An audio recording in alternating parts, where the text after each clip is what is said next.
What's up, guys? My wheel spacers finally came in. If you're watching this video, it's because you probably have RCF with that terrible wheel spacing for the OEM wheels, and I hate it. I know you guys hate it too. I ordered some spacers for now until I can get some different wheels and remedy that the proper way. So the company I use is called Bonoss, and they have Hubcentric wheel spacers. What that means is they're molded so that the wheel's guided dead center and it doesn't move around. If you look at conventional spacers, it's just a universal plate that can slide around and it makes your wheel wobble at certain speeds. On a normal car that you're not going to be going too fast on, you'd probably never notice a difference, but on a performance car, you definitely don't want that. So you want to spend a little extra money to get a Hubcentric wheel spacer. Bonoss uses two types of aluminum. They're both super strong, but they use one that's basically for track purposes only. And I believe it's the 70-71 aluminum. And then there's the 60-61. I will make corrections up here if I got those wrong, but I'm just going off of memory. Let's open these up and see what we got. Before I open these up, I do want to mention that I ordered the 15mm spacers for the rear, and I went with 20 up front. This is the packaging that it comes with. It's shipped pretty quick via DHS. Let's see which ones these are. These are packaged pretty damn good. All right, I think these are the 20s. God, these are gorgeous. Another thing I'd like to mention is if you get anything other than black for a spacer, you're gonna see it. The wheel's gonna mount on there, and then you're gonna have your rotor, and you'll have this ugly looking spacer on there, but these basically blend in. Look at how beautiful that is. It's got that texture on the side. This is the airflow pockets that they're talking about to help cool your rotors down. This is what I mean by Hubcentric. This piece here guides your wheel to be dead center.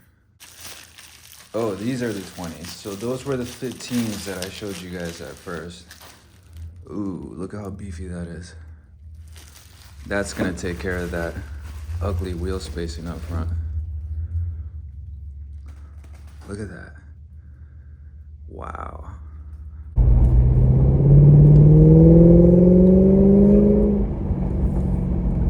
So I'm headed to my parents' house so I can use my stepdad's garage because he's got a compressor, so it'll make things a little bit easier for me.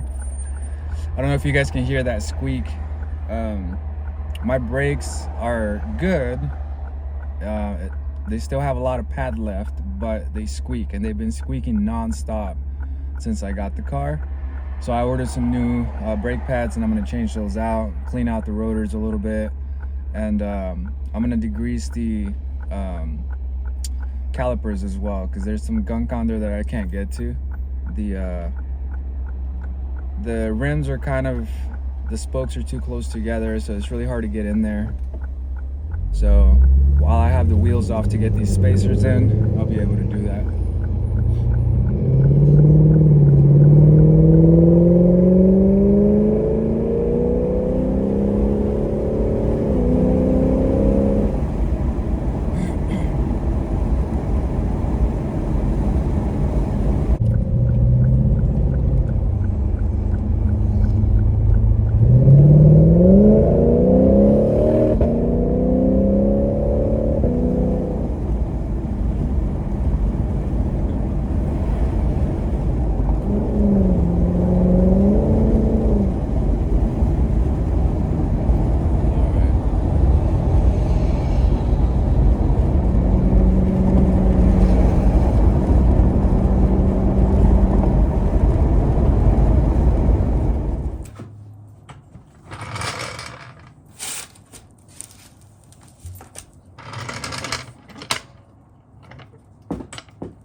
since I'm taking all the wheels off, I'm gonna go ahead and replace the brakes while I'm at it and clean this nasty gunk up, maybe even the inner fender well. So these brakes are still good, but they squeak a lot, so I'm replacing them.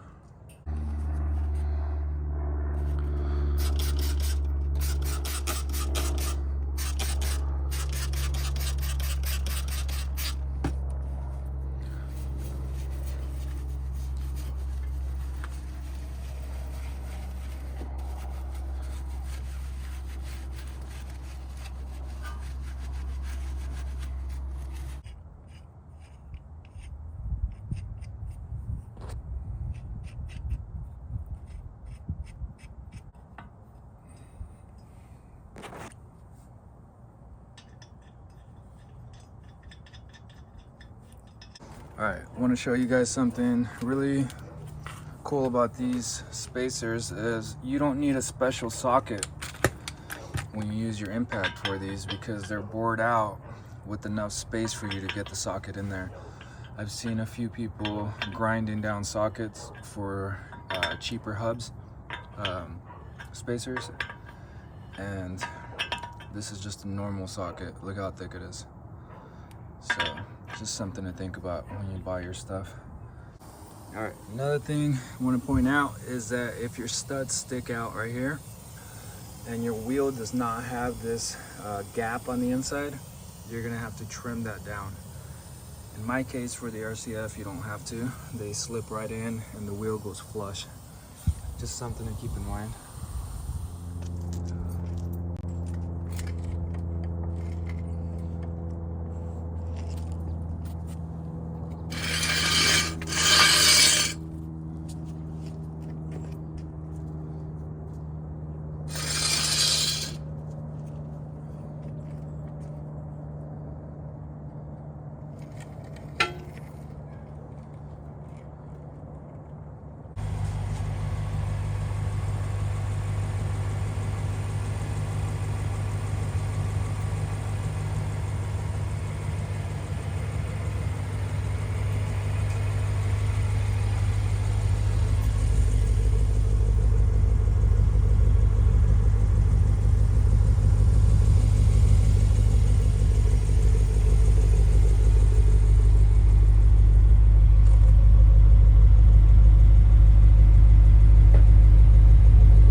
Alright guys, I wanted to give you another video of how it turned out just because I wanted it to settle when I lowered the jacks after I did the spacers. It was like an inch higher than it was supposed to be until I got home. Look at that. Front and back, nice and flush. God, I love the way it sits now.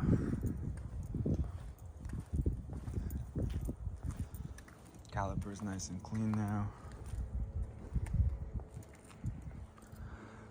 Swift springs are coming later this week, and then I'll throw those on.